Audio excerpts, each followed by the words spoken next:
राज्य सरकारनं बच्चू कडू यांच्याशी संपर्क साधून आंदोलन मागे घेण्याचं आवाहन केलं आहे। राज्याचे महसूल मंत्री चंद्रशेखर बावनकुळे आणि मंत्री गिरीश महाजन यांनी बच्चू कडू यांच्याशी फोनवर चर्चा करून सकारात्मक चर्चेकरता मुंबईत यावं असं आमंत्रण दिले। मात्र बच्चू कडू यांनी आंदोलन मागे घेण्यास स्पष्ट नकार दिलाय। ते म्हणाले की माझ्या अनुपस्थितीत काही अघटित घडल्यास जबाबदारी कोण घेईल असा मुद्दा उपस्थित करत बैठक नागपुरातच घेण्याचा त्यांनी आग्रह केलाय। तर आंदोलनाला पाठिंबा असलेल्या नेत्यांशी चर्चा करूनच पुढील निर्णय घेऊ असंही बच्चू कडू यांनी स्पष्ट केलंय।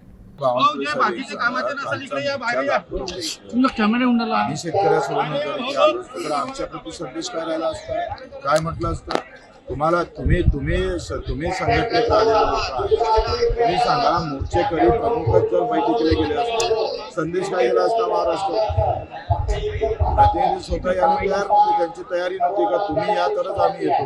गिरीश भाऊ इथं बाजूनं भावांतर योजना सुरू आहे एमपी मध्ये, अजून सोयाबीनचे केंद्र सुरू नाही, कापसाचे केंद्र सुरू नाही, मक्याचे केंद्र सुरू नाही, कांदा तुमच्या जिल्ह्यातला आज कसा बोलतोय, केळीचे काय हाल आहे तुम्हाला माहिती आहे, ते काही वेगळं सांगायची गरज नाही।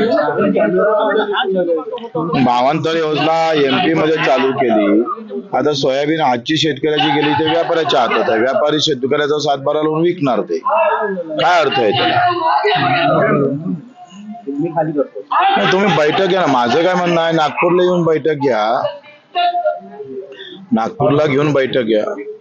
नहीं मुंबईला नहीं येऊ शकत ना, आम्ही मुंबईला कसं येणार आहे? आने जाने में 8 घंटे लग जाएंगे ना, ज्यादा लग जाते 12 घंटे में इधर अगर कुछ प्रॉब्लम हुआ तो नाम तो हमारा बेकार होगा।